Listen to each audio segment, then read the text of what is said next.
Good morning. I actually recorded about 5 minutes and then I was like, oh, I'm going to go get a drink real quick. So I did the pause function on this. And then as I was in the kitchen, I realized that I probably had a little alarm set to go off because it was nearing 7 o'clock. So I was like, let me just start over now and I already tested it out. I can't leave the camera app, interact with another app, and then come back and resume the video.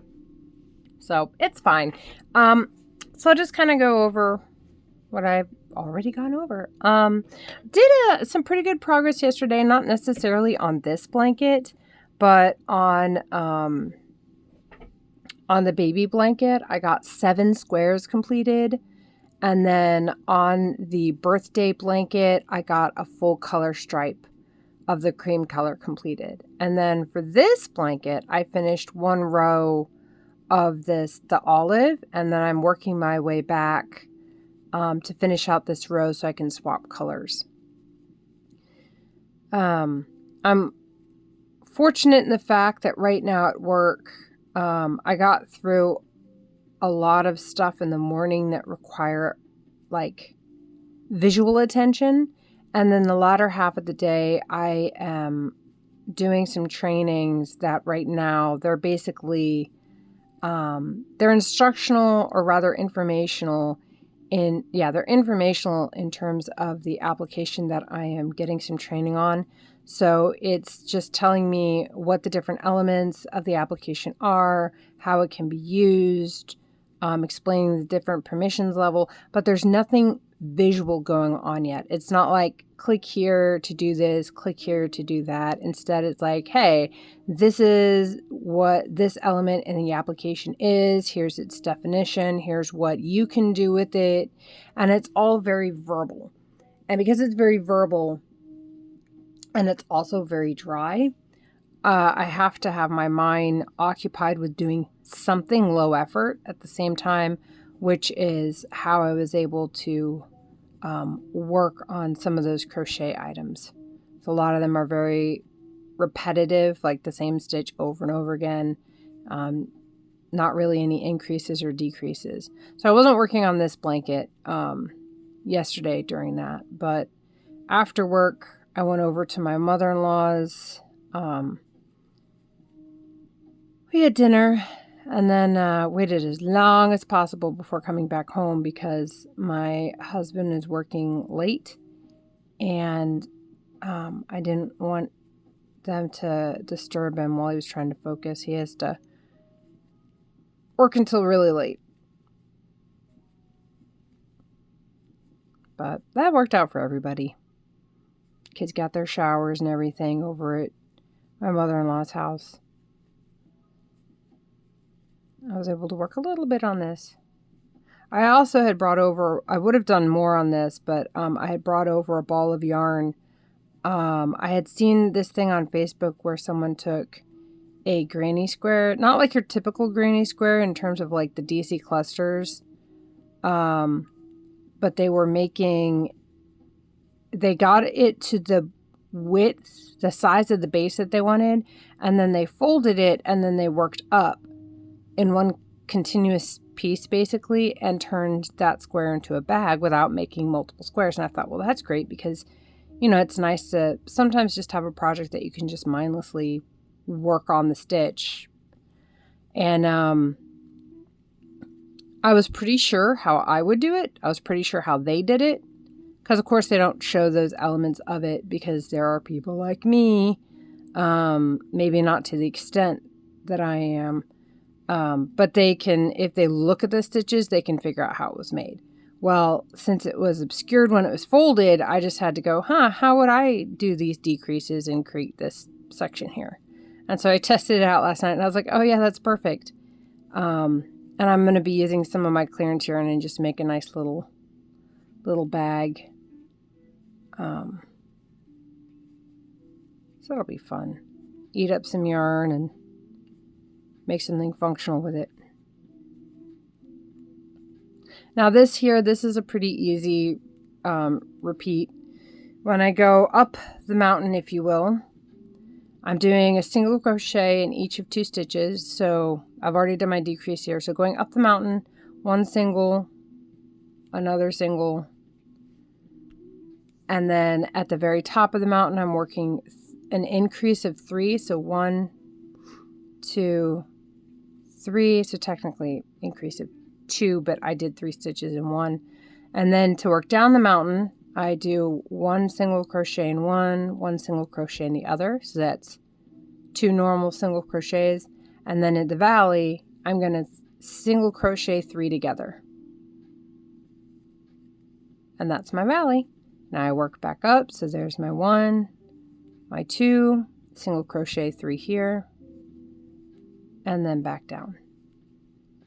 I have about 45 minutes left of my sort of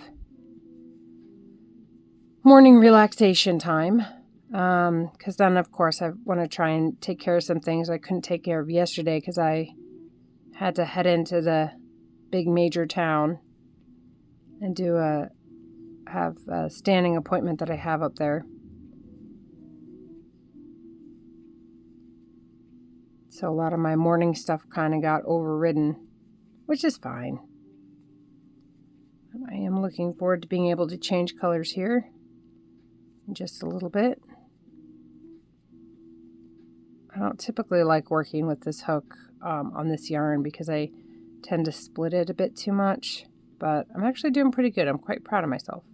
I found that using an inline hook like this requires me to hold my hook a little bit differently than using an inline hook. So I much prefer to use this hook for this yarn than this hook. But this was one of the hooks that I bought when let me put it this way. I made something for someone, and we had originally agreed on just the yarn price. And that, because I know how expensive, especially the type of yarn this person wanted to use. Obviously natural fibers, we use cotton, we picked the color, and it was a little expensive. Well, I charged her, as we had agreed, only the yarn price, and I charged her the discount yarn price because I got it on discount. And she she'd agreed. We were cool with it. And then the next day, she actually paid me what I would charge to someone who was like a friend of the family. Well, not maybe my friend, but say my mom's friend or something like that. What I would charge them for the materials and the time. So obviously not something that I would charge as like a commission. But she will, in my opinion, she well compensated me for my time on that type of level of relationship, right?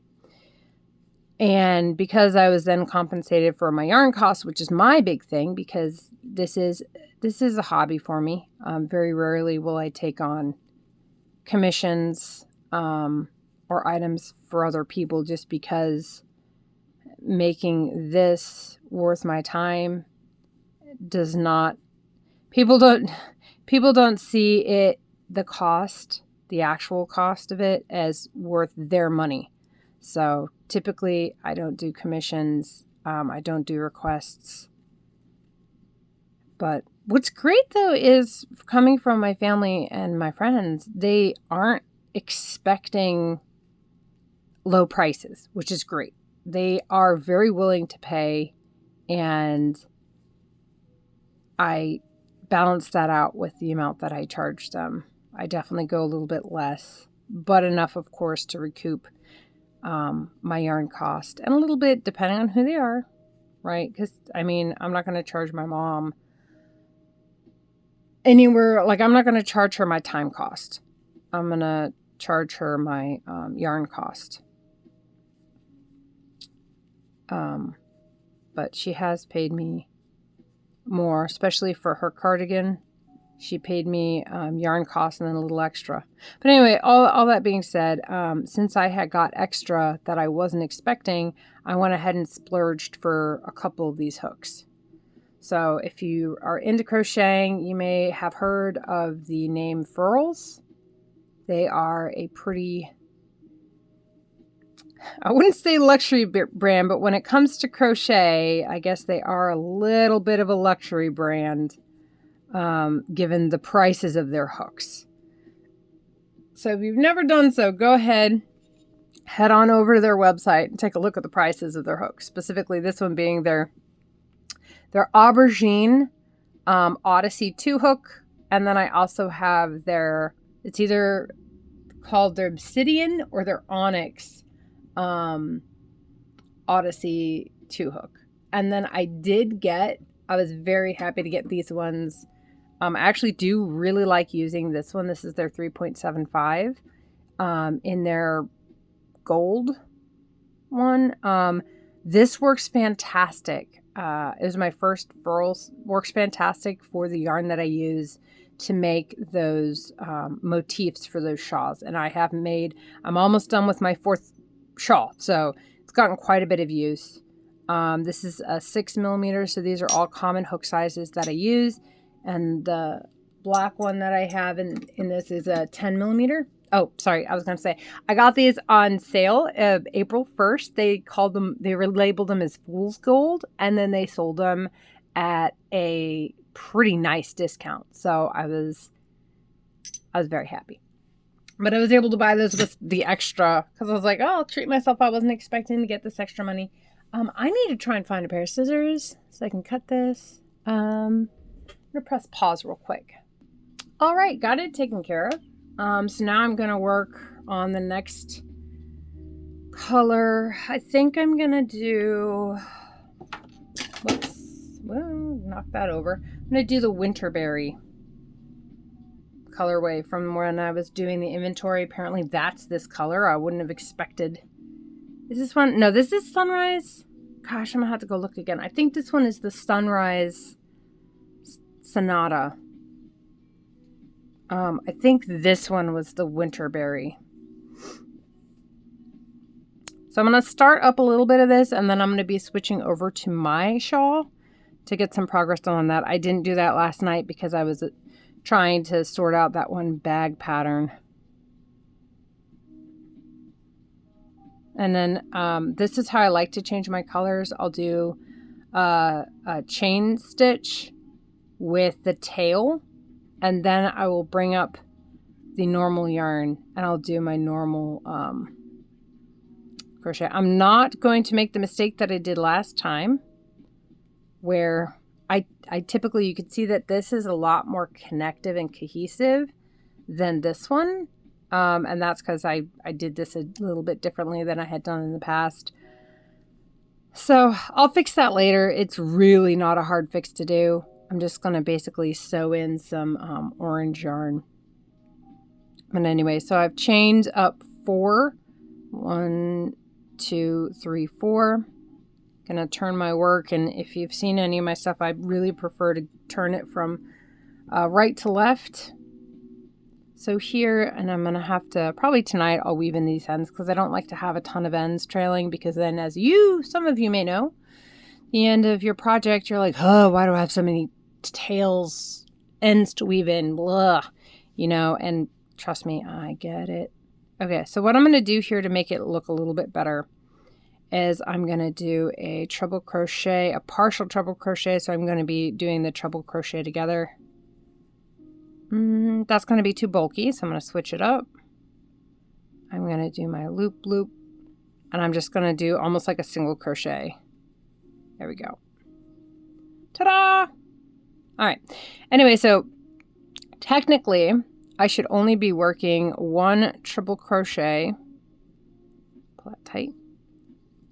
Skipping this first one and putting one right here. So technically, I still only have 1 triple crochet, so it's fine. The next stitch is going to be a double crochet. So 1 double crochet. Next one is 1 half double crochet. The next stitch at the very tip of that mountain pink is a single crochet. Now I work it backwards. I do half double. I do a double. And then here in this valley, I'm going to do a 3 triple crochet together. And I'm going to do this 3 triple crochet together a little bit differently than this one. I'm going to do, so it looks like it's a triple. And that is how I'm going to do it all the way down. Now, I'm not sure how people typically do their treble crochets together. This is how I do it because it kind of gives it. Now, I will change it up depending on what it is I'm doing, what look I'm going for. Here's a different way to do a treble crochet together where you just kind of do with a single. And then you get all of those done and then you do this and there you go. But I didn't like that because you end up with kind of big gaps. And you can see I don't have those big gaps where I've treble crocheted here because I brought these almost to the height of the treble before starting my next treble crochet together. So I guess it all depends on what you want to do or how you want your finished item to look. So play around with it.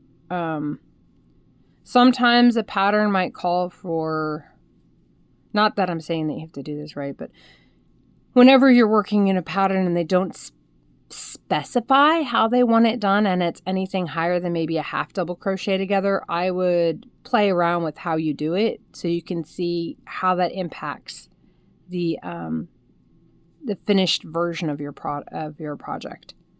So I'm just going to do a couple mountains or a couple valleys real quick, or reverse mountains, so I can kind of get it started. But it's such a nice alternation of stitches. I would call it a pattern. I guess it's a pattern. This is a very nice repetitive pattern, but it has enough variety in it that you don't get too bored. And you go so easily from a row that takes forever, which would be this one, to two back-to-back single crochet rows. So that's a really nice, like, oh, this is a fun and interesting row. And then near the middle to end of it, you're like, oh, when is this row going to end? And then you get to the end and you're like, oh, yay, now I've got my single crochet rows. Then by the time you're almost finished with your second single crochet row, you're like, boy, this is really boring. Can I get something more exciting? And then bam, you're in your mountain rows. So it's very nice to kind of give you that novelty. And then right as the novelty of the rows are failing, you switch over to a different row. So you now have novelty yet again. And then, of course, you could space out when you do these. Go. All right, so I'm going to finish up this peak. There's the double. There's the half. There is the single. And the reason why I kind of have to stop myself from doing this is because, this is the beginning of the novelty row, where I'm finished with those single crochets and I'm super happy because now I'm doing something different. It's because I'm also putting off working on my shawl, because my shawl, all the motifs have been added together. All of the main sections of black have been joined, and now I have the fun part at the end where it changes every time I do a shawl. So I kind of have to think out, how do I want this to look? What did I do in the past? Do I want it to still look like what I did in the past? Or do I want it, maybe slightly different? So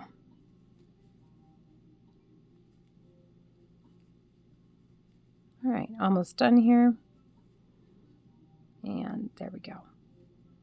So this is what we have so far. I'm really digging that. Very, very nice. I'm going to go put my stitch marker in.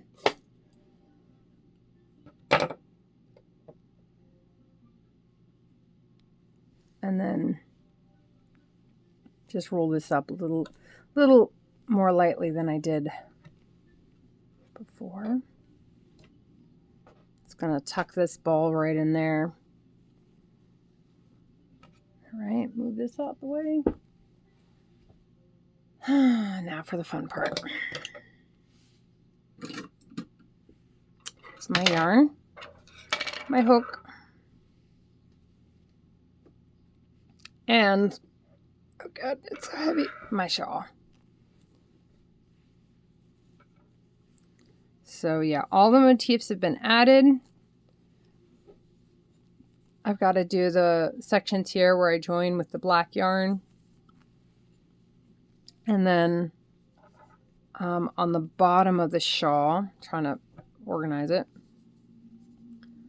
I'm going to have to connect the black here as I work my way around it. So it's a fair bit of work ahead of me. I will say, though, that in the times when I have made the other 3 shawls, I actually did this part pretty quickly over the course of a handful of days. And I tell you, it tends to go faster than I think it will because there's no pattern for it. So if I change things up and I like the way it looks, it's not the end of the world. And each of these end up being unique. So here we go. And then this yarn, I think I've said it before, but this is the Simply Cotton yarn from Hobby Lobby.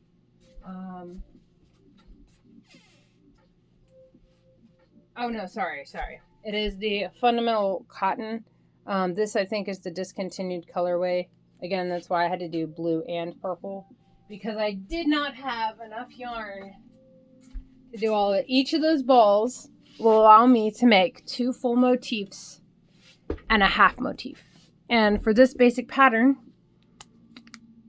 oh shoot, did I have enough to do purple?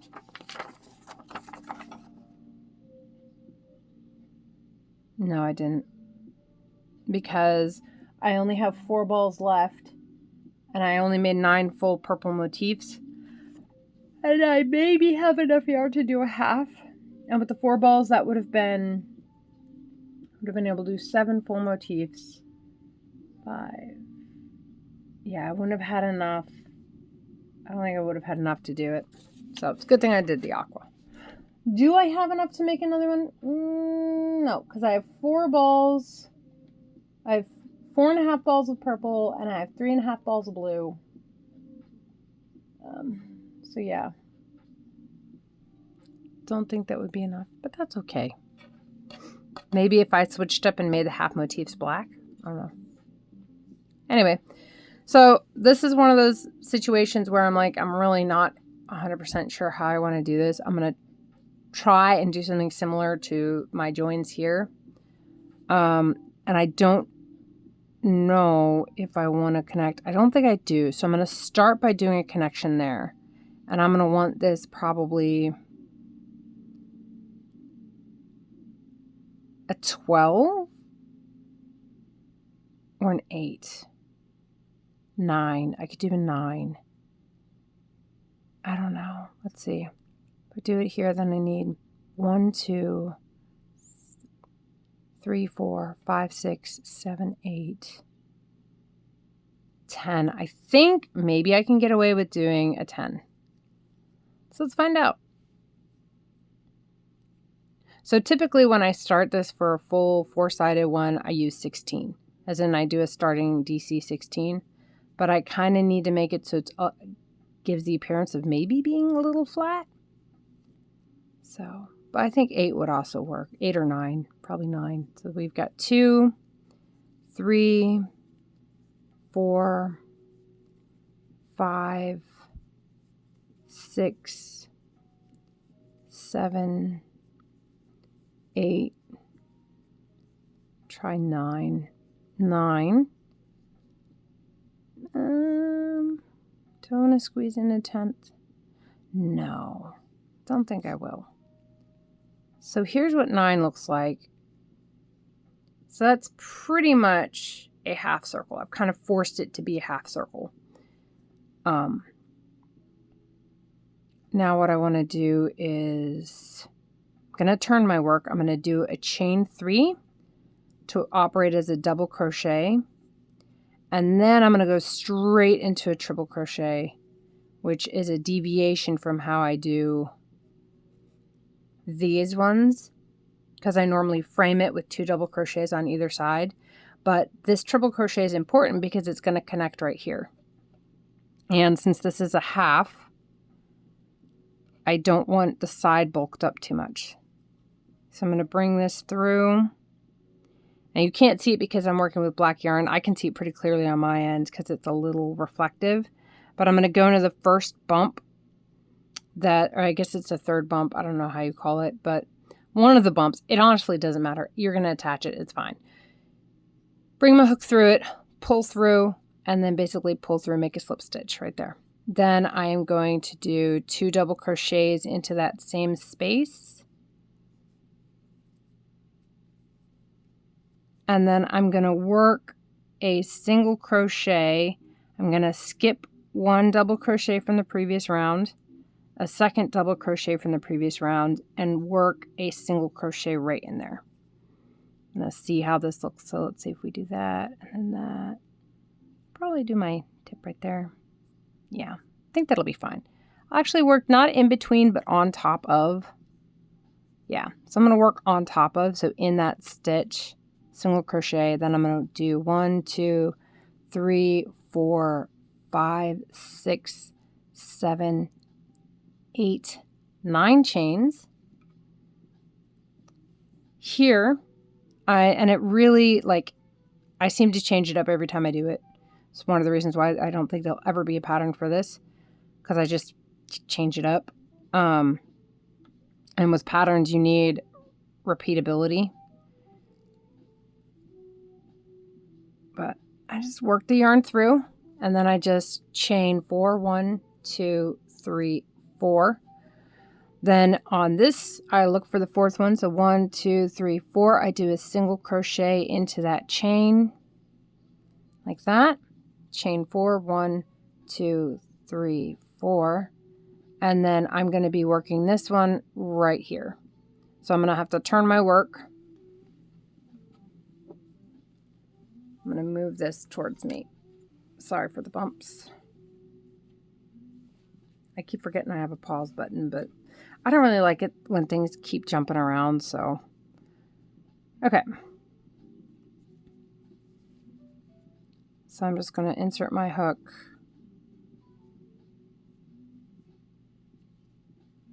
Pull this through.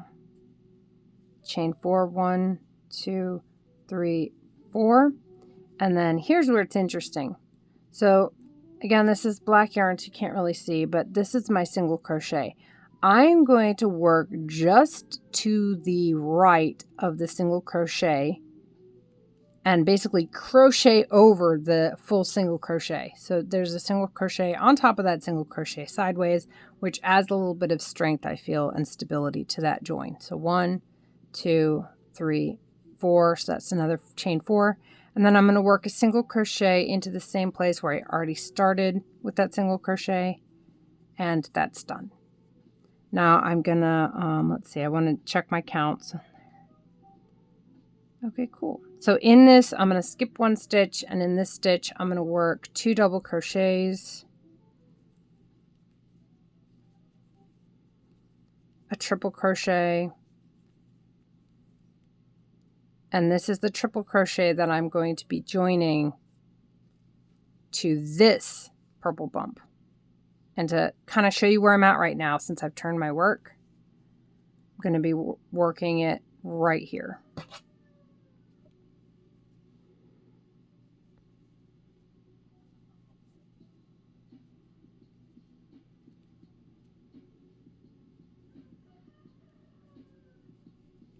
There we go. And then 2 more doubles.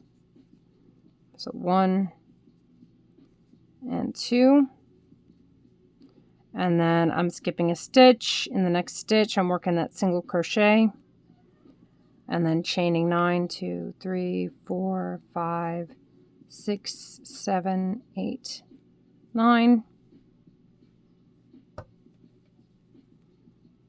I'm working here in this last little valley of the purple.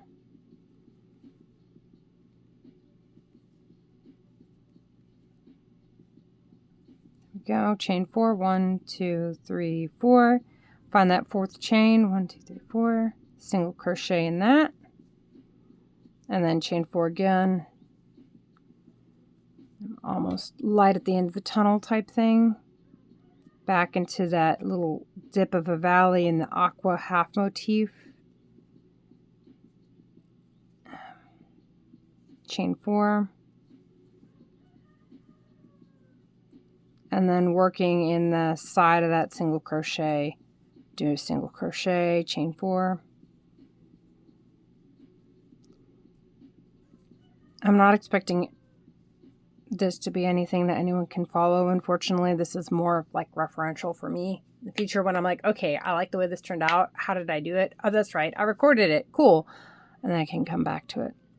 And then in the last, in that chain 3 space, I'm going to work in my 2 double crochet. So there's 1, there's 2, and then a treble. And that treble is going to finish off this one. And I think that tells me that in the future, when I do my next one, I should probably maybe stop and like start it. See, look at this. There's a bump there that I don't like. Here, there's no bump. So, but that's okay because I do have something else that I have to do. So maybe I'll get it to all work out well.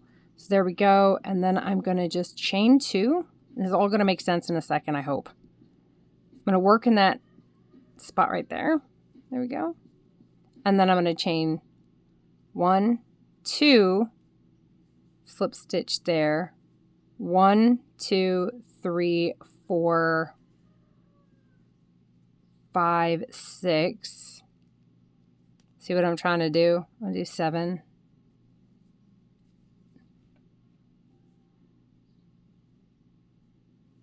8.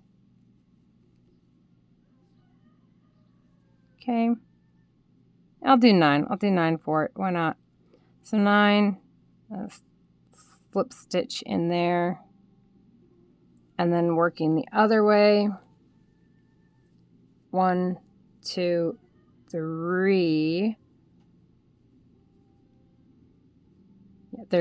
Yeah, I'll do 4. 4. And then find pretty much the 4th spot there. Okay. 1, 2, 3, 4.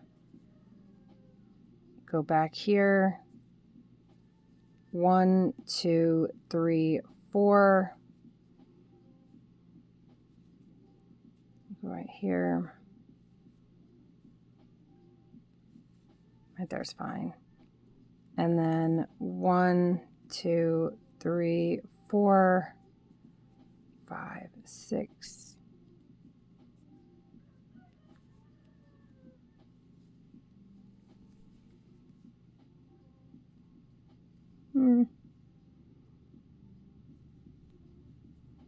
I'm going to do something here real quick. Well, no. I guess I'll just work the other way around. So I'll just do 1, 2, 3, 4, 5.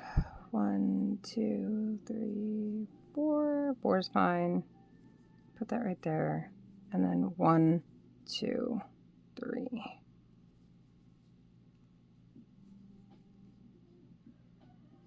And then I'm going to slip stitch here. And that will be it. Let me get my scissor again real quick to snip that, and then I'll see how it looks. All right. So of course I'm going to have to secure it, and I'll probably use it to help sew in and close this gap a little bit, but yeah, it worked out really well, I feel. So we have that corner done. I'm going to call it for the morning because I do have things that I want to get done. And maybe if I have time left over, I'll come back and crochet a little bit, but I'm going to get that stuff done first. So y'all have a fantastic day.